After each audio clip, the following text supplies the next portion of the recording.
Deeply Awake, Channel of the Council of 12, by Kathy Vick, The Oak and the Ivy, April 21, 2016. Websites, www.kathyvick.com. Lightworkers.org, Magartha. Deeply Awake, at Tumblr. Miss Vick, at Twitter. And YouTube, user, Miss Vick. We wish to describe vibrational resonance and reality creation by means of an illustration. We bring your attention to a prison cell. It is only mildly unpleasant, as the inhabitant has become accustomed to the surroundings, and has made peace with the situation.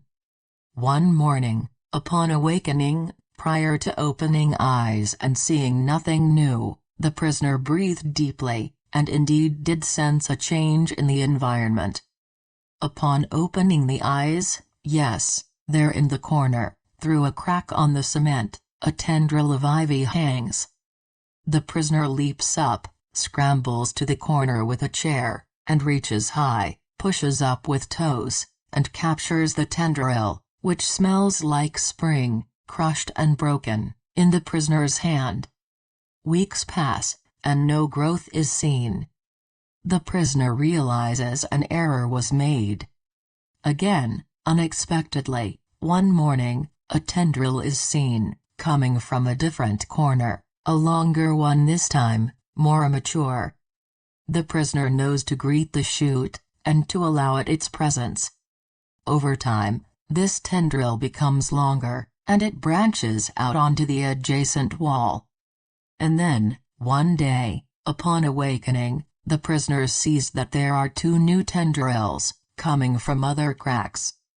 The cell has much new growth, and yet, its origins remain hidden, the greater movement unavailable to the one watching from this unique perspective. The prisoner's life is far better now than it was a year hence, new growth greening this space daily, now. The plants have brought insects, and far from being pests, this prisoner has instead found new companionship, and feels less lonely, knowing there are others about, though they do not speak her language and have an agenda which disallows much communication. One night, while sleeping, the prisoner had a dream. In it, the ivy glowed, its green arms alive with power and magic. As the ivy glowed brighter and brighter, that walls to which it clung melted from the dreamer's sight. Before her as a giant oak, ivy growing in its branches, carpeting the ground, and surrounding her. Beneath her feet, a cushion of meadow grass, and all around her, a jungle of green ivy. Her world was verdant, lush and fertile. The walls shimmered and went up again, and all the prisoners saw were the ivy's arms, dangling from grey coldness. Then the walls dissolved again, and she saw from where the ivy was coming. This garden of delight, literally invading her room, she separated from it only by a layer of stone. Upon awakening, icy in place, walls intact, she once again began her day. And perhaps the release came in the form of a letter from the governor, and perhaps the release came from the happy accident of key being left in lock by a forgetful keeper. In any case, this is not a paradise the prisoner will be barred from. The release came, as it had to, and she walked out of the grey box, and into a garden, in which she lives to this day. We give you this story to illustrate that many of you are having experiences which are perhaps unique and unexpected, within your set and expected realities. As this occurs, we caution you to revel in your joy, without pulling upon or clinging to these offshoots of a new reality. Further, we mention that this prisoner did not spend her hours and days meditation on these tendrils, traveling energetically with them, to discover from whence they came. Instead, she appreciated the changes, enjoyed them, and allowed them to take place. Understanding, fundamentally, that there is new growth all around you, and worlds for which you have been eager and unable to explore, are so near that they are sending to you vibrant messages of hope, daily, we say. When one is unconvinced of their validity, and their worth, it is possible to develop misaligned expectations, and so we say to you that staying in your own essence is vital to enjoying this experience. While staying within one's own essence, one's core, one's habitus, one's signature, then, this growth can be seen for what it is. A harbinger of the inevitable. The prisoner did not earn the oak and the ivy, the ease and the release. The imprisonment sharpened her senses and allowed a vibrant appreciation of this phenomenon. However, it was not by virtue of incarceration that the tree grew. And yet, there is no other reason for this oak to grow than to one day present itself to the one who had been walled away. We give you this story to illustrate that a new life is not in a box, gift-wrapped, with a bow, in practice. It is a series of incremental changes, shifts, at times imperceptible, at times palpable, and yet, it is linear, is it not? Allow yourself the pleasure, when confined within the walls of a reality for which you find little use anymore, to, rather than splay your energy out, seeking release this way, we ask you consider consolidating yourselves, coming to appreciate and love, and tend to self as both mother and child, as both keeper and kept. During times of confinement in situations you do not enjoy, seek well for the signs indicating new growth, and remember our oak. Remember that a sign of new life is a messenger of a full and complete reality, complex, and interdependent, and beneficial. Steady self in the knowledge that where there is new growth being established, it indeed has a source, and if you are unaware of this source, perhaps this is due to you not being able to comprehend its source, its purpose, its grandeur, and its own life force, its own reasons. It is in time, and with movements of which you are not consciously aware that massive changes, such as the crumbling of a prison, occur. And the crumbling can occur magically, as if in a dream, with simple dissolution of the block held against experience, and at times it is incremental, vegetation crumbling, finally, that which was never meant to stand. We tell you that much that you desire is as inevitable as oak is to acorn, and ask you be content, today, in your dwelling, aware of your beauty, aware of your right and your desire for growth, natural beauty, ease. Allow growth to continue. Allow your walls to come down, and allow the reality, the truth of new growth steady your countenance day to day. Before you is a mighty oak, from which come all good things, and under which lie all manner of gifts. We love you this day and wish you peace. Deeply Awake, Channel of the Council of 12, by Kathy Vick, 2 Spiders, April 17, 2016. Websites, www.kathyvick.com. Lightworkers.org, MacArthur.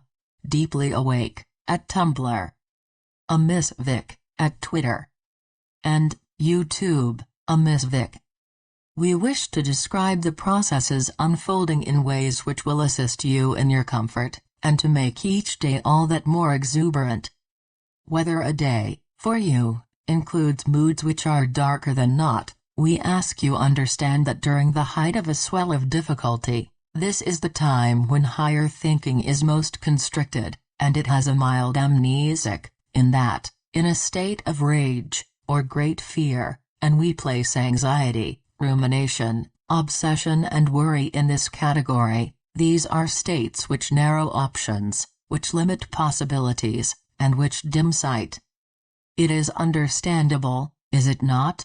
While engaged in thinking upon your certain humiliation, your certain lack, if you do not do an activity which creates this cache for which all is so seemingly dependent at this point, this is a central conundrum of daily life.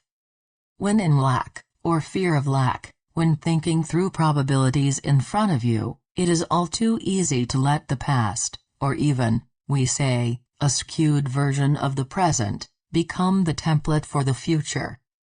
And this, we say, does lend a certain zing to it when things work out well, but we wish to point out the circuitous route that this can take at times. Assuming that you are failing, will fail, will come upon calamity, and not know how to handle it, we have told you repeatedly, this is the seed beneath most fear scenarios. Being seen as weak, a fool, unable. These are competency fears. They are fears based upon the notion that not all experience, and not all activity is valid, and further, this means that the experiencer is also not valid. Of course, we know this is due to the phenomenon that the experiencer is the experience, as well as its originator, but, while in it, while feeling and learning and growing within it, it has come to feel anything but self-generated, and an unwanted reality. Some experiences are rough, and unpleasant, it would seem. We still caution you, however. If you are experiencing it, it is best to understand you are also generating it. We ask you go beyond the patterned reactions common with simple triggering events. We are aware that each have situations which cause them anxiety, and we do not wish to communicate anything but high regard for all human experience. We do say now that when you sense something in your environment, in your heart, in your days, which is vaguely familiar though brand new, or that which automatically harkens you to another time, transporting you once more into a perhaps idealized moment in your memory, we say that when familiar events occur, you are offering yourselves crossroads. It may seem paradoxical, because, as things present which feel familiar, there is a deep sense, normally, of recognition, and of ease. That the events or circumstances presenting be versions or, some would call them fractals, of past conflict may not immediately be evident, and yet, when given a time in your life when you must choose a certain course, perhaps, or choose how to spend your money, or how to spend your evening, if you are confronted with an old sense of familiarity, we ask that you consider that this is then a reality with a basis in the past, and as such, it can be chosen as something to perpetuate, or something in which to behave as a new creature, thus changing outcomes. It has been said that when a choice comes to you, it can be seen as neutral.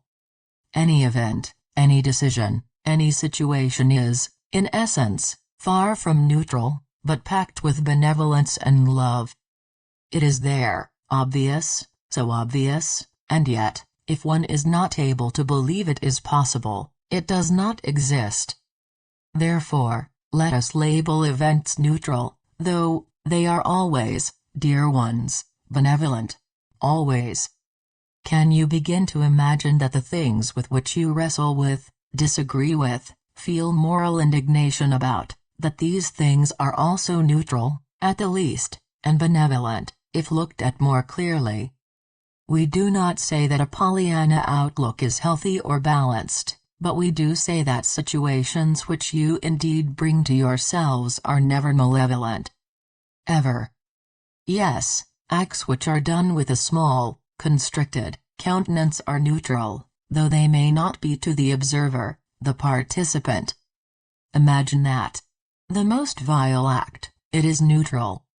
It is the observer who assigns meaning vile, you see. It is the observer who assigns meaning. And so, as observer-participant, how much courage do you have, to see the things which you feel are hurting you, to consider these things, and the things you have done to, in your opinion, hurt yourself? What if those are also neutral events, and it is your assignation of punishment, recrimination, it is the assignment of significance, cause and meaning, of an event, which makes it what it is, individually and en masse? We would say that on this planet many atrocities have been committed, and with the darkness which is currently lifting, it is not necessary, though an interesting endeavor, to look into the past and ask, okay then, how is the Holocaust an individually experienced, neutral, or indeed, benevolent event? You do understand, do you not, that it was not one person who enacted the Holocaust? This militaristic build-up and its machinations were an outgrowth of individual consciousness, and this was an event which came to pass primarily as a spasm of mass consciousness, as a final break, as the release to a tension that had been building for centuries. Can you see the folly in dipping into past events to assign meaning to current ones? Can you begin to appreciate that by so doing, you are indeed comparing and contrasting one experience, one awareness of consciousness, to another? Arbitrary, at best, and highly inexpert, once one understands the function of the past, in mind and in a cache. There is more, dear ones, always more, but we wish to leave you this day with a little story. These always petrify the channel, if we may use such hyperbolic terminology. We wish only to deliver on her request, to be surprised, to be delighted with something brand new. And so we begin. There once were two spiders. One lived in one hedge, and the other lived in a hedge opposite, separated by what, to them, were such distances as to make interaction impossible. They could not appreciate the other visually, due to their size, and how they both tended to use the vegetation as cover. And yet, they not only knew of each other, and could pinpoint just where the other was in their shrubbery, but wanted with all their beings to experience their days in company. And yet, each knew of the other without physical contact, and without any observable way of knowing how they knew. But, they most assuredly knew of the other. Neither spider were leapers, but as the months passed, the awareness of the other grew, as did a restlessness, a dissatisfaction born of not doing that which had never been done. One day, Mabel sat quietly under a big leaf in her shrub, and gazed intently at the wall of green she saw every day. She had stopped trying to call out. It was not helpful, it tired her, and, never hearing a call back, it made her sad. She sat quietly, wondering why it was she needed to go to the other shrub, knowing it had to do with one of her kind, but nothing more. Her compatriot was sheltered beneath his own leaf, marking time, Otto, a spider similar to Mabel in every way but one. Otto had attempted furling out his web, and silky flotsam, unincorporated into webbing, fluttered from his shrub. Passers-by often remarked on this little patch of fluffy white, wondering what was going on, and yet, it was not a businessman or a harried mother who tarried this morning, to get a better look at Otto. The little girl who stood stock-still in front of Otto's shrub knew on sight that something unusual was taking place. She studied the little clumps of white hanging from this shrub and felt such melancholy. She understood something that even the little spider did not. She smiled, as she looked at the vegetation, happy to feel the sun on her head, sensing the crickets chirping inside her. She felt light, bubbly, and happy. Safe. Her little hand slowly approached the shrub, and with gentle precision, Otto found himself in her hand. She smiled at our little creature, the one who had been sending out ineffective tendrils of hope, wanting so much to bridge a gap too wide for his abilities. He clung to her skin, and looked at her face, which was kind, and open, and full of peace. The little girl gazed upon the spider, and liked that it did not seem to want to leave her hand. She sat on the path separating the two shrubs, in this green, insulated space. She relaxed, and let her spider chum relax. He did not stray, and, in the end, this is what made her decide to do something she then wondered about for the rest of her considerably long life. She stood, sighed, and faced the bush Otto looked at daily.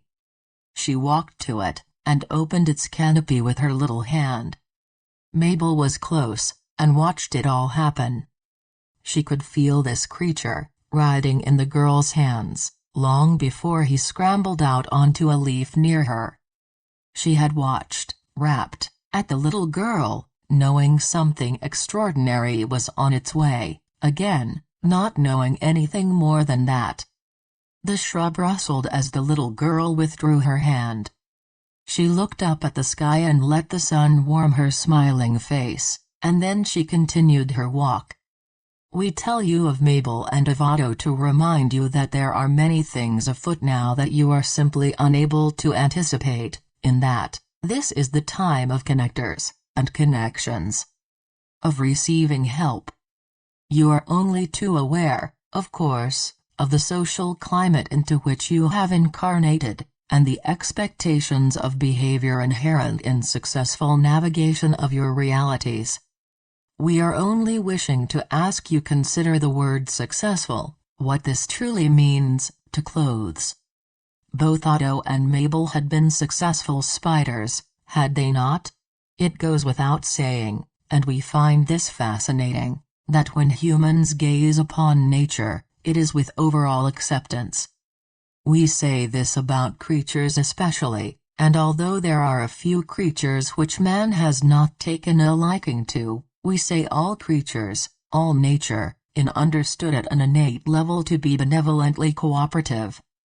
Modern consciousness has set itself apart from its experience, objectifying its inner experience in outer realities, and therefore, this law of reflectivity is always in effect. However, we caution you to remember that though each spider was itself sovereign of its own reality, both had a natural longing, a natural leaning or bent toward an experience neither had any prior exposure to.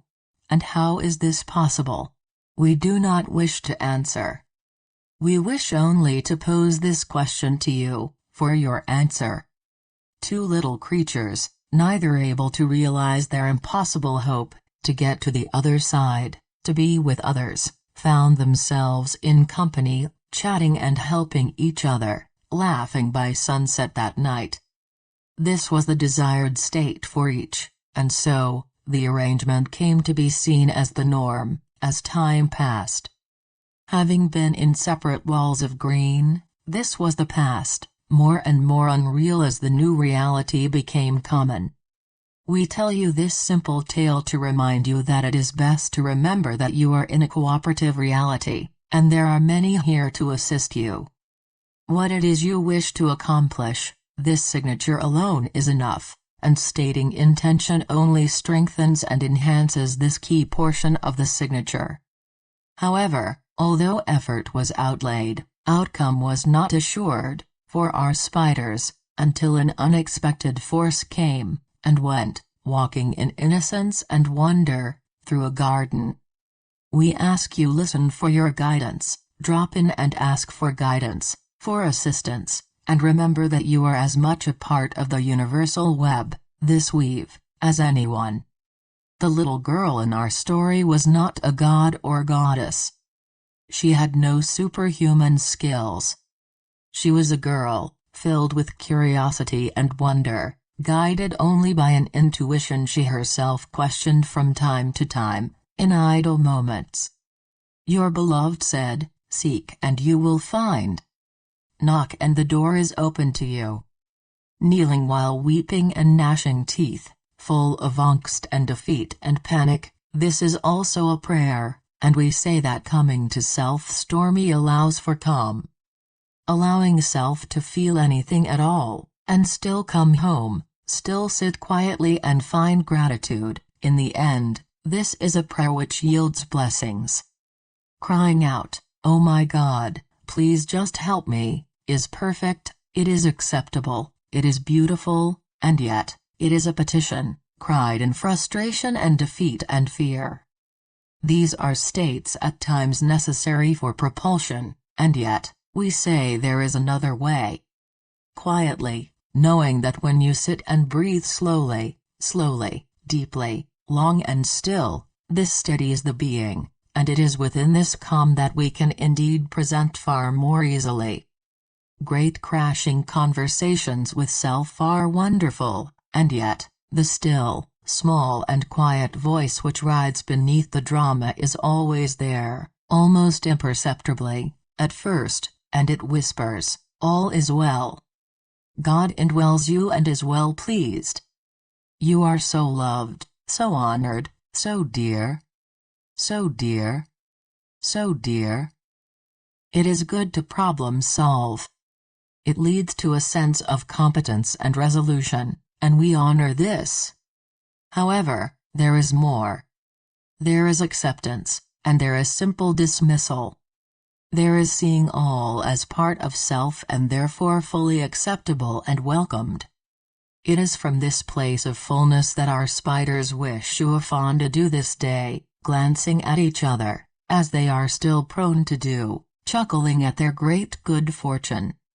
Can you see, given this, that the little girl's lingering guilt, or questioning, is indeed for her own reasons? Think well on our beloved arachnids, and know you are well this day, and in all days. Selah.